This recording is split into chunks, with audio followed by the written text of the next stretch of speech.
C'est très simple. Alors moi, ce que je conseille, c'est de passer d'abord un petit peu d'eau dedans pour éliminer les restes de fibres qui seraient restés coincés notamment dans le 3 en 1. On remet l'appareil en marche avec un petit peu d'eau pour faire passer, pour nettoyer dans un premier temps.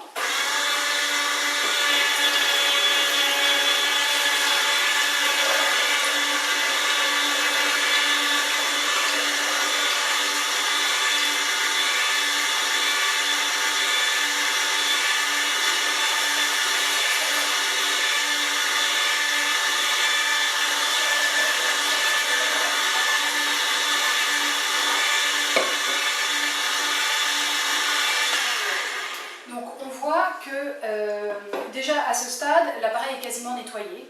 On ne voit plus que très peu de fibres qui restent dedans. Et donc ce sera très facile ensuite de nettoyer sous le robinet. À noter, j'ai oublié de vous préciser, qu'à l'arrière de l'extracteur Geospresso, vous avez une fonction reverse. Si jamais vous mettez des trop gros morceaux qui restent bloqués, hop, vous pouvez faire en marche arrière pour faire remonter les fibres. Voilà, donc ensuite, pour nettoyer votre extracteur, donc on enlève le couvercle, on enlève donc le boîtier 3 en 1, donc on voit qu'il est déjà très bien nettoyé, donc je n'ai plus qu'à le passer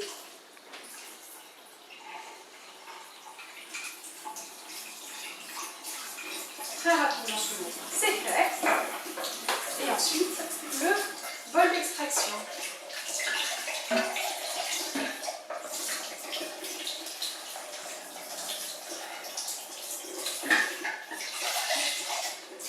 Alors comme dans tous les extracteurs de jus verticaux, il y a une petite languette jaune là qui permet de bien dissocier d'un côté le jus qui sort, de l'autre côté les pulpes. Donc quand vous le nettoyez, c'est important de l'enlever pour pouvoir accéder aux pulpes qui sont restées coincées là.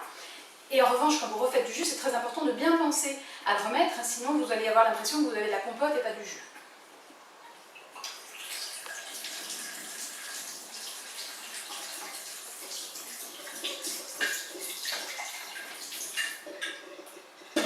Pour parfaire le tout et accéder aux petites fibres qui sont coincées, vous pouvez vous servir de la brosse qui est vendue avec.